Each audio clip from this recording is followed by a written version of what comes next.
Hey, salut, c'est Major Mouvement. Vous vous êtes toujours demandé quelle était la bonne position pour dormir, ou même quelles étaient les pires positions pour dormir. Est-ce que votre position peut créer des maux de dos, des maux d'épaule ou des douleurs sacro-iliaques? Je vais vous répondre, évidemment, point par point dans cette vidéo. La vidéo du jour est l'épisode 1 d'une web-série avec mon partenaire Wopilo. Wopilo est une marque française destinée à prendre soin de vos nuits avec des produits haut de gamme et personnalisables. Je vous en parle plus en fin de vidéo. Pour répondre à la question de savoir quelle est la meilleure position pour bien dormir, je préfère faire appel à un vrai professionnel que vous connaissez peut-être.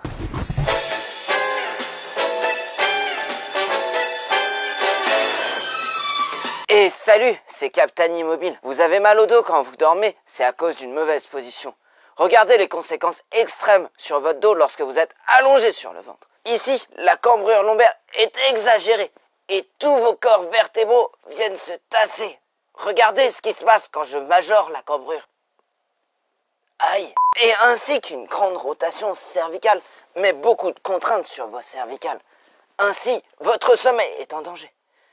Allonge-toi sur le côté. Vous préférez dormir sur le côté, c'est extrêmement dangereux. Le mouvement qui va se passer lors de la nuit emmène une torsion de bassin. Ça fait extrêmement mal. Mets-toi donc sur le dos. Ah oui, plus près. Lorsqu'on est allongé sur le dos, la traction du lit crée une grande cambrure. Ah, ça fait extrêmement mal aussi. Le sommeil, c'est très dangereux, mais pour ça, j'ai la solution. Je suis Captain Immobile, et pour ça, il est nécessaire de protéger le dos quand vous dormez. Je vais vous montrer comment. Allonge-toi sur le côté. La première chose pour éviter un choc extrême de vos condyles l'un contre l'autre, c'est de mettre un oreiller entre les genoux. Mais regardez, la cassure au niveau des cervicales fait que le dos n'est pas tout à fait droit. Il est nécessaire d'avoir un oreiller parfaitement positionné avec un angle de cosinus 65 degrés par rapport à votre angle scapulaire intérieur qui dépend tout simplement du flux dans l'angle de la scapula pour éviter une tension maximale du canal carpien. La malléole interne qui vient en contact avec l'écrasement tissulaire, les atteintes vestibulaires. T'as des mouchoirs propres? Vous allez prendre des petits mouchoirs que vous allez mettre juste derrière les lobes d'oreille pour éviter que la gravité n'écrase vos lobes d'oreille sur votre mastoïde. Ça va mieux? Je suis Captain Immobile et il est nécessaire de bien protéger votre dos. Allez, bonne nuit.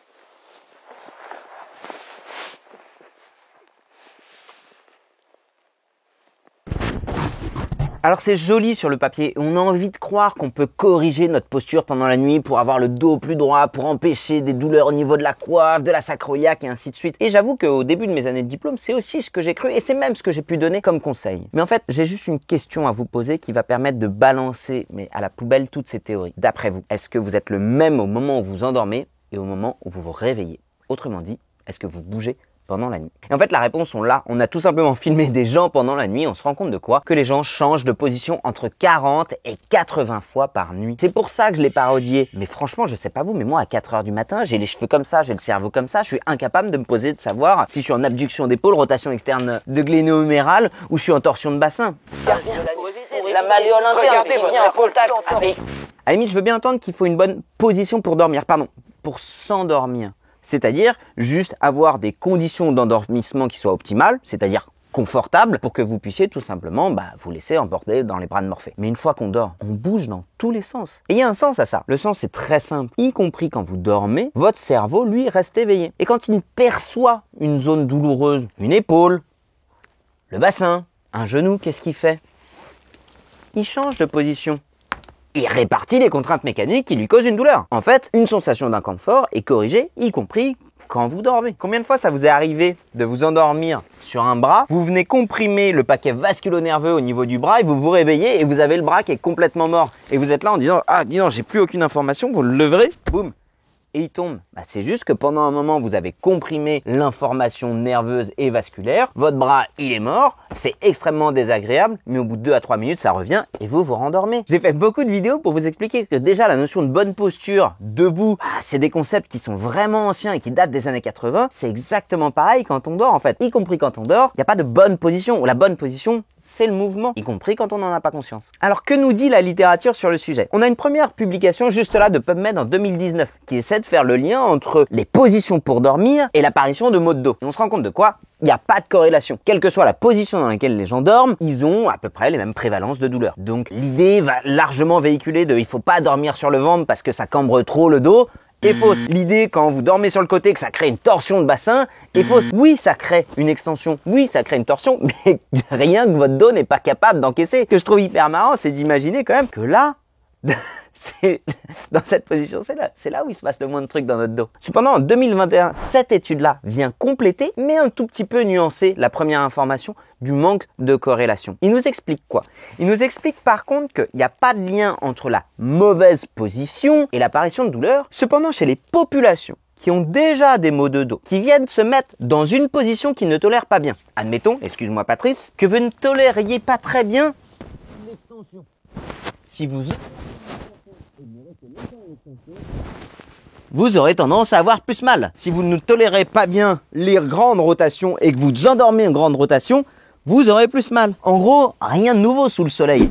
Juste de comprendre que votre dos, quand on a mal, il peut être limité et sensible dans certains degrés d'amplitude. Et si vous restez dans une position douloureuse pendant 8 heures d'affilée, il y a des chances pour que ça fasse mal. Je vous donne un petit exemple. Cette étude, pour changer complètement de contexte, elle nous explique quoi? Imaginez, je mette un peu le doigt dans la porte. Bon, là, ça me fait pas très mal, j'appuie un tout petit peu. Ça me pose pas de problème. Au bout de 30 secondes, la douleur diminue. Mais si je reste dans la même position pendant 8 heures, forcément, le lendemain, j'aurai hyper mal. Donc en fait, la meilleure des solutions, comme d'habitude, c'est du bon sens, c'est du confort. Ne cherchez pas la meilleure des positions, cherchez juste à avoir un lit dans lequel vous dormez bien. Comprenez que nous sommes tous différents et que certaines positions vont être bonnes pour d'autres et moins bonnes pour d'autres. C'est un peu comme le sexe.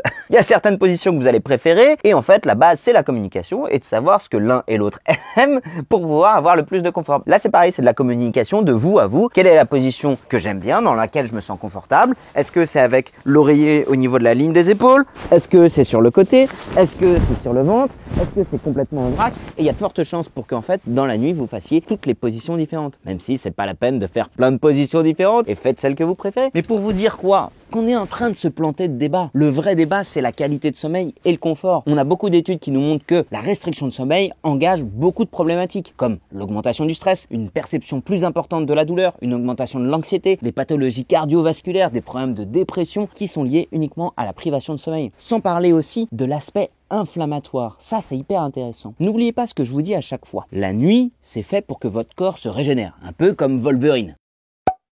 En fait, il y a des processus qui se mettent à place quand on dort, notamment d'inflammation locale. Un peu d'inflammation, ça veut dire que votre corps s'adapte. Un peu d'inflammation, c'est que au niveau d'une articulation, bien par là, par exemple celle du dos, on est bien là tous les deux, il va y avoir un petit œdème qui va se mettre en place. Cet œdème va être le lieu d'échange entre des hormones, entre des nutriments qui vont permettre une bonne vie en fait de l'espace articulaire. Et le lendemain, lorsque vous allez commencer à vous réveiller, il va y avoir une chasse lymphatique, veineuse, artérielle de ce liquide-là et vous allez recommencer à bouger. C'est pour ça que c'est normal le matin, dans une durée de 20 minutes, de se sentir un peu rouillé. Un peu comme s'il y avait des travaux sur le périphérique et que la nuit, vers 6-7 heures du matin, les engins qui font le travaux, ils font beaucoup de bruit, c'est le moment où il y a une inflammation locale. Et puis à 7 heures du matin, quand le trafic revient, ils dégagent. Parfois, il peut arriver qu'ils mettent un peu de temps à partir et du coup, ça crée un embouteillage dès le matin. C'est un peu ça, cette explication. Une inflammation locale est tout à fait normale, amène à un verrouillage matinal qui est tout à fait normal. Ça veut pas dire que c'est à cause de votre mauvaise position. Ça veut juste dire que votre corps, il se régénère pendant la nuit. Ça devient plus compliqué à quel moment? Ça devient plus compliqué lorsque vous avez vraiment des douleurs la nuit, auquel cas, il faut aller consulter. Ou alors quand la notion de verrouillage matinal dépasse 1 heure à 1 heure et demie. Là, il y a vraiment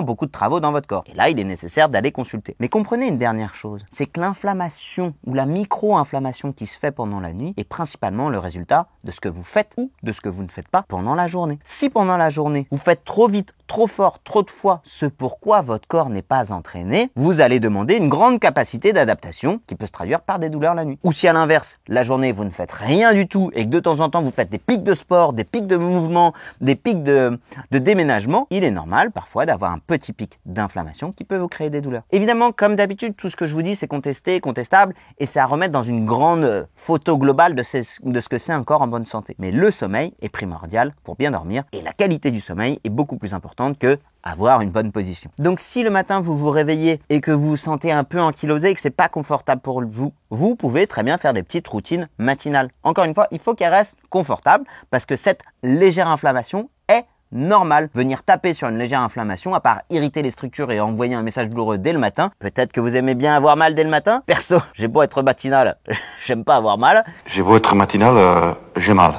Bon, déjà, je suis pas matinal. Vous pouvez regarder cette vidéo. Que devez-vous retenir? Déjà, félicitations d'avoir cliqué sur cette vidéo. Je suis désolé si j'ai cassé un peu des idées reçues. Gardez en tête que nous sommes tous différents et privilégiez votre confort à vous, même si vous avez vu des gens dire que c'est pas la bonne position. Ensuite de ça, comprenez qu'il est normal qu'il se passe des choses pendant votre nuit. Plus vous dormez, mieux ce sera pour votre dos. Mon petit conseil personnel. Si vous ne savez pas quel équipement de lit choisir, faites-vous confiance sur du bon sens. Si vous arrive d'aller dormir chez des amis et que vous passez la meilleure nuit de votre vie, demandez-leur ce qu'ils ont comme équipement. Si vous dormez dans un hôtel et que c'était horrible, vous savez par exemple que ça vous convient pas d'avoir un matelas trop dur ou un matelas trop mou. Là où dans la littérature on a le plus de consensus, c'est d'avoir des oreillers ou des matelas à mémoire de forme. Et c'est la raison pour laquelle cette vidéo est réalisée en partenariat avec Wopilo.